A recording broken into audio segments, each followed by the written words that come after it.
الحمد لله رب العالمين، والصلاة والسلام على سيد الأنبياء والمرسلين وعلى آله وأصحابه أجمعين. أما بعد، أعوذ بالله من الشيطان الرجيم.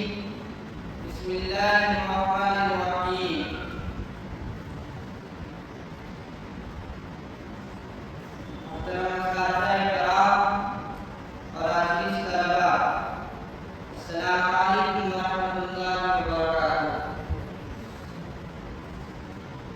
میں آج آپ حضرات کے سامنے یوم عاشورہ کے متعلق سے کچھ عرض کرنا چاہتا ہوں۔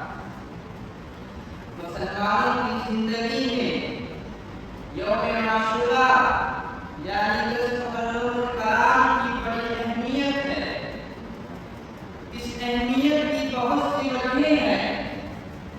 اس کی سب سے بڑی وجہ عام مسلمانوں کی سمجھ کے مطابق شہادت حسین رضی اللہ تعالیٰ عنہ ہے۔ عام مسلمان یہی سمجھتا ہے کہ 10 محرم الحرام یعنی یوم عاشورہ کو جو بھی فضیلت اور بزرگی حاصل ہے وہ صرف شہادت حسین رضی اللہ تعالیٰ عنہ کی وجہ سے ہے۔ حالانکہ یہ بات صحیح نہیں ہے۔ 10 محرم الحرام یعنی یوم عاشورہ کی اہمیت شہادت حسین سے بہت پہلے حضور صلی اللہ علیہ وسلم کے زمانے سے بھی بڑی اہمیت کا حامل رہا ہے۔ اور حضور صلی اللہ علیہ وسلم کے تولد ہونے سے پہلے یوم عاشورہ کی بڑی اہمیت تھی۔ یہ بات میں خود اپنی طرف سے نہیں کہہ رہا ہوں، تو حضور صلی اللہ علیہ وسلم کی احادیث مبارکہ سے اس بات کا پتہ چلتا ہے۔ محترم حضرات، یوم عاشورہ محرم الحرام کی 10 تاریخ کا نام ہے۔ ماہ محرم کو اسلام میں بڑی فضیلت اور بزرگی حاصل ہے۔ ماہ محرم کو اللہ کے نبی صلی اللہ علیہ وسلم نے شہر اللہ یعنی اللہ کا مہینہ بنایا ہے۔ ارشاد نبی ہے افضل الصیام بعد رمضان شہر اللہ المحرم۔ رمضان المبارک کے بعد سب سے افضل روزہ اللہ کے مہینے محرم الحرام کا روزہ ہے۔ سن ہجری کا پہلا مہینہ محرم الحرام ہے۔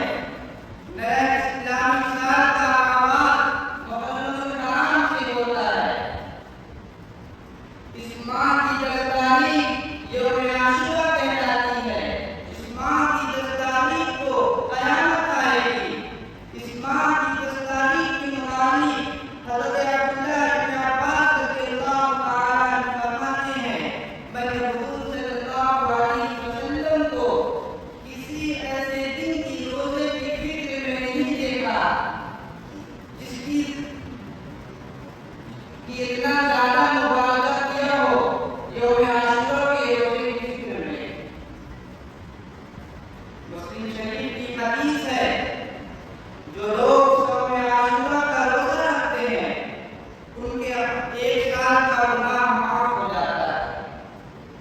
یہی وہ یوم عاشورہ ہے جو رمضان المبارک کے روزے کے فرض ہونے سے پہلے مسلمانوں پر فرض تھا، لیکن جب رمضان المبارک کے روزے فرض ہو گئے تو یوم عاشورہ کا روزہ نفل بن گیا۔ اب جس کا